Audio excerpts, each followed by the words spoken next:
శుభోదయం. ప్రభువైన యేసుక్రీస్తు నామములో వందనాలు తెలియజేస్తూ పరిశుద్ధమైన దేవుని గ్రంథములో నుండి కీర్తన గ్రంథము 102వ కీర్తన 17వ వచనం.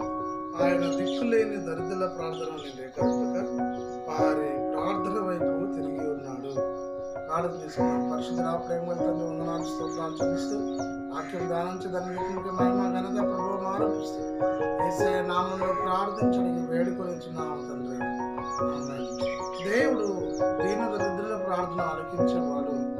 దీన దరిద్రత అనగా ఏమీ లేకపోవడం, ఏమీ లేనటువంటి అంధకారంలో దేవుడు వెలుగును సృష్టించగలిగిన దేవుడు, చీకటమైన జీవితాన్ని వెలుగుమయంగా చేసే దేవుడు అయి ఉన్నాడు. అలాంటి వారి ప్రార్థన దేవుడు విని సమాధానమును, సంతోషము, ఆరోగ్య ఆశీర్వాదాలను ఉన్నాడు.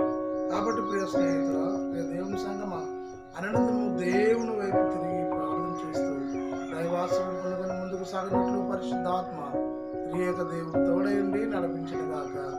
ఆమె మంత్రాస్తుతి స్తోత్రాలు చెల్లించుకుంటూ వాక్యం దానించి దాన్ని మేము చెల్లిస్తూ యేసు నామములో ప్రార్థించి అడుగుచున్నాము తండ్రి. ఆమె తండ్రి కుమార పరిశుద్ధాత్మ త్రియేక దేవుడు సదాకాలం తోడయండి దీవించి ఆశీర్వదించిన గాక. ఆమేన్.